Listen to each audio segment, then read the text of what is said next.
If you have a tendency to have shoulder pain in the front or the side of your shoulder after you play a bunch of pickleball, there are things that we can do on the court that are going to help you. So when you're playing, let's make sure that we keep our chest nice and tall, but I also keep my shoulder away from my ear. So if I have a tendency to take a high ball and get scrunchy, see how this space shortened here? That's not only not comfortable, we can tweak our neck, but it's a lot of load on our shoulder. So instead, I want to keep my shoulder down and relaxed. My neck is nice and relaxed by having good posture at the same time too. Our non-dominant hand is also incredibly important because if my non-dominant hand stays up as I hit the ball, my hands have a tendency to clap together. Instead, if I kept my non-dominant hand down in my pocket, then this high ball goes into the net because it's kind of cute. Your hands want to come together like they always want to high five each other. So keeping your hand nice and tall, you'll be able to keep the ball up, and there's less demand on my shoulder to do something awkward because my shoulders are down and back, my neck is nice and relaxed, my arms are up, and I can also see my opponent and where they don't want me to hit that ball, like down the line like that. So on the court, just keep in mind the relationship between your neck and your shoulder. It'll keep your shoulder a lot more healthy on the court. And then at home, there are things that we can do to both stretch and strengthen the areas surrounding it so that you're going to be healthy on the court for a whole lot longer. If your shoulder is tender after you're playing a bunch of pickleball, a lot of this has to do with our posture and the relationship between our chest, our muscles of our neck, and then the muscles of our scapula and our back. So a lot of us, we're here a lot, whether that's on the computer, phone, wherever it is. I say that a lot, but we're also that way a lot. So really trying to work on it back, but passively, because we also get tired if we were this way all day too. So what we want to do is we want to relax the muscles of our chest to do it. So we can either do this on a wall or we can do this on the ground. They're both the same. We're going to find a tender spot here in the sides of the pec muscles, and then we're going to let them relax. So I'm laying on it this way. I can find something, yep, and Jamie is as well. I found something pretty tender here. But what's really nice about this is because our shoulder is such a mobile joint, is I can move my arm up and around. Jamie kind of can, but the desk is a little bit in the way. But I'm just exploring here because when I get about here, it really gets tender. And so now I'm going to lean into that a little bit and kind of turn and yeah, make it a little bit worse on purpose. But what I'm doing is I'm just really giving it time to find the tender spot and relax this way. And then I'll try to see if I can get more movement. So for me, my overhead movement has always been really pretty limited. Years and years of tennis and years and tennis of serving really was tough on me. It was always something that was really hard to get through. And these stretches fixed my shoulder. I have zero shoulder pain now as a result of it. And it wasn't surgery, it wasn't anything overkill, it was seriously stretching these this way at home. So I just always want to make sure that you understand and are as excited for these simple and on the ground, kind of relaxing sometimes, stretches, because they make a much bigger difference than you think. Because just doing these is what's going to help you really start to get better. All right, so the next one is we're going to stretch that chest from there. So what we can either do it on the ground, kind of like we did, where we just turn away. It looks a lot like the bicep one. But to make sure that we're targeting the chest this time instead of the bicep, is we can use a wall, or I'm going to use the couch this way too. So it looks a lot like the bicep one here. Just instead of turning my palm up, I'm going to have my palm away or maybe even turning it. Depending on your chest, depending on your shoulder, we can find it. So right now my palm, my thumb is up, and I'm just turning away. And right now I'm getting it a little bit higher. I'm kind of missing the chest a little bit. So I'm going to try to see if I can get myself taller. If you're on a wall, just lower your arm a little bit. Now I can get it more in the meat of the chest muscle instead of up in my neck. So this is totally explorative. And some days I might be able to be this way, but it's completely up to you. So just don't find a specific one that works every time. You're just exploring your mobility each day. And that's really, really important because your body's changing each day, depending on how much pickleball you played or how much you sat. It really changes a lot.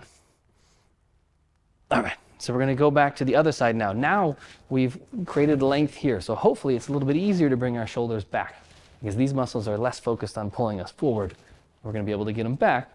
But now, the opposite being when our muscles are this way all the time, these are tired of getting pulled on as well too. So they're constantly pulling our shoulders down and back. So we're gonna give them a break here and let them relax by doing similar to the opposite of what we just did. So this one can be very, very relieving when we find the good spot here because we just don't realize how much stress we even carry in this part of our body. But what I'm doing is I'm just laying on that pickleball. I'm finding the tender spot. Did you find one too? Yeah, it's pretty easy to find one at this point. Now I'm gonna go ahead and same thing, I'm gonna explore with my shoulder. Overhead, to me, it gets a lot more tender. That makes sense because my mobility overhead is something I'm always working on. Now I'm gonna go ahead and just make a big circle with it. At this point, I realize that my shoulder blade is kind of in the way, so I'm gonna move up and get it out of the way. It's still tender, and I'm gonna reset. It's totally fine.